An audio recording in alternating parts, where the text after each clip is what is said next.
그게 아니고요. 아까 네, 정동영 알겠습니다. 네. 의원하고 바꾸셨습니다. 네, 알겠습니다. 네. 예. 그 PPT 준비하시죠. 오늘 중앙일보 일면에 이재명 무죄준 판사도 체포 대상이었다. 이 기사가 지금 나왔습니다. 혹시 김태규 직대 이 기사 보셨나요 오늘? 보셨죠? 뭐 소상히 모르고 보셨죠? 헤드라인만 질문이 봤습니다. 보셨죠예요. 왜냐하면 방통위는 언론 보도를 모니터링해서 예, 헤드라인 봤습니다. 예, 이것에 대해서 같은 판사 출신으로서 어떻게 생각하십니까? 사법부를 대통령이 농락하고 있는데 이에 대해서는 판단이 그 없습니까? 부분에 대해서는 제가 답변 드리는 게 적절치 않아 보입니다.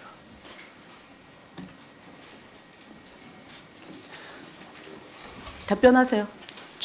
저 방금 답변 드렸습니다. 적절치 않다. 예.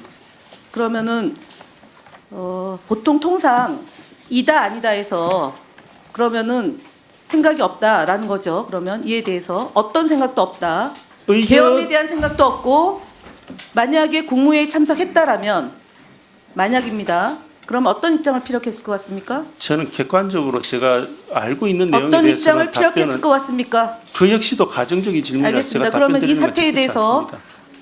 국무위원은 아니지만 배석자의 입장에서 사과하신 적 있습니까? 국민들에게? 달리 그런 사과하십시오. 적 없습니다. 그 역시도 저는 지금 사과하십시오. 지금 사과 안 한 국무위원은 딱 한 명. 김문수 장관이었습니다. 직무대행 국민들에게 사과하십시오.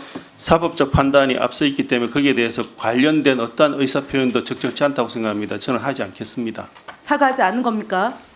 사과하지 않는 것이 아니고 거기에 대한 제 의견을 표명하지 않겠다고 말씀을 그러니까 드립니다. 사과하지 않는 거죠. 뭐 말장난하지 그것도 마시고요. 제 자, 의견을 표현. 조성은 사무처장 나오세요. 예, 세우세요.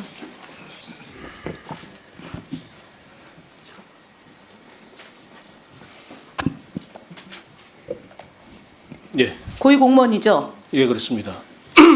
이 내란 사태에 대해서 방통위 사무처장으로 사과할 용이 있습니까? 국민들에게? 없습니까? 뭐 이런 아니, 상황이 사과할 용의가 있으면 사과 깔끔하게 하시고요. 이런 없으면 상황이 하시고. 벌어진 거에 대해서는 안타깝게 생각합니다. 안타깝습니까? 예. 만약에 지금 이곳에 방통위가 아니라 감사원에 있다고 생각하고요. 내지는 과학기술정보통신부의 고위공무원으로 생각하고 장관은 사과했습니다. 그러면 그 고위공무원들은 어때야 되는 겁니까? 국가공무원으로서 장관이 사과했습니다. 그리고 명령에 불복종하겠다고 장관은 얘기했습니다. 그렇다면 그 고위공무원들은 어떤 태도여야 됩니까? 지금처럼 안타깝습니까? 아니면 사과합니까? 들어오십시오. 이차관님 네, 입장 얘기해 보십시오. 계엄 자체에 동의하기 어렵습니다. 예, 그러면은 국민들이 공포와 생명 안전의 위협을 느끼고 일상으로 돌아가지 못하고 지금 뜬 눈으로 밤을 새는 분들이 많습니다. 국가공무원으로서 이 상황에 대해서 사과할 용이 있습니까? 있습니다. 장관께서 사과를 미리 드렸던 네, 걸로 사과하셔야 알고 있습니다. 됩니다.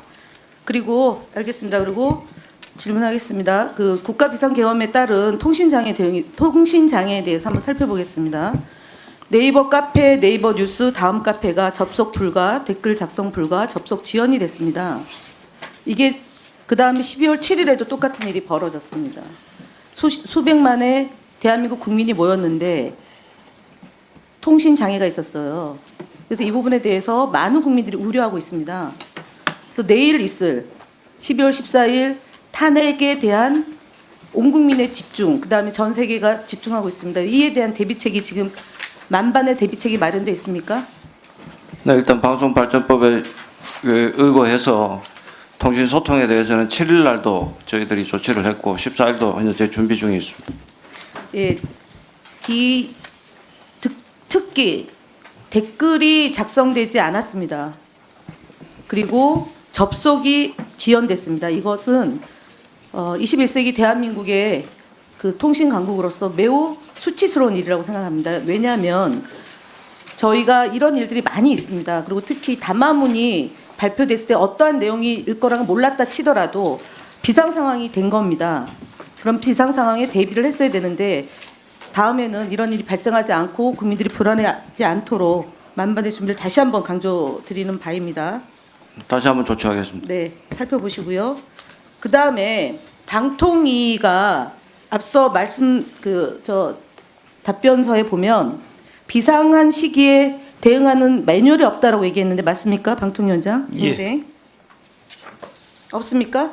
전시 매뉴얼만 있는 걸로 알고 있습니다. 전시가 아닌 평시의 비상계엄 상황에서 별도의 지침이나 매뉴얼을 가지고 있지 않다. 예. 없습니까? 저는 그렇게 알고 있습니다. 장관, 유상임 장관. 네네. 전시가 아닌 평시의 비상계엄 상황에 별도의 지침이나 매뉴얼 있습니까? 예, 거기에 대한 별도의 것은 없고, 없지만 그래도 우리가 유선이라도 또는 무선이라도 조치를 해야 된다고 생각을 합니다. 을지훈련, 충무훈련 왜 합니까? 예, 그것은 국가 비상 사태 발생 시 합니다. 그럼 국가 비상 상황이 발생했습니다. 그럼 충무훈련이 발동된 겁니다. 그거는 전시 재난을 말씀드리는 것입니다. 비상계엄 상황입니다. 충무훈련이 발동된 겁니다. 그래서 그에 따라서 지금 계엄이 발동이 됐기 때문에 그에 따라서 조치가 진행 중이었던 겁니다. 그래서 방통위에 사람을 보내라고 연락을 받은 겁니다. 그 조치에 따라서 방통위원장 직무대행 예. 을지훈련에 따르면 어떻게 해야 됩니까? 이런 비상 상황이 발생하면 일주일년 전체적인 매뉴얼을 제가 숙지하고 있지는 못합니다. 조정원 차장 나오세요.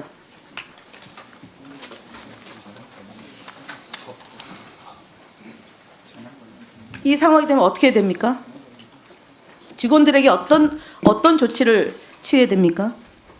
뭐 비상 상황이 벌어졌을 네. 때 그 비상 연락 막 가동하고 뭐 비상 체제를 매뉴얼 유지하도록. 얘기하는 거다. 매뉴얼. 을지훈련상 매뉴얼.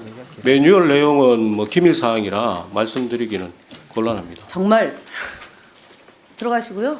기조관 나오세요. 세워주세요.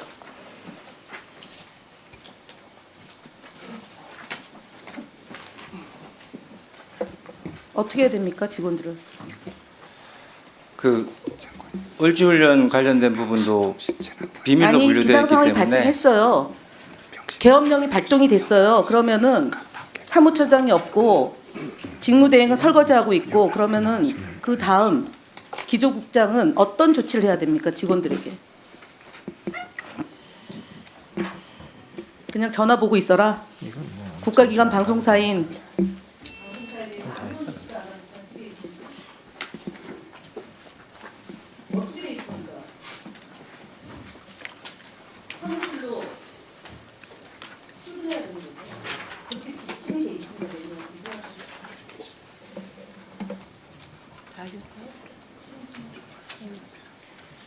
이혜민 의원님 질의하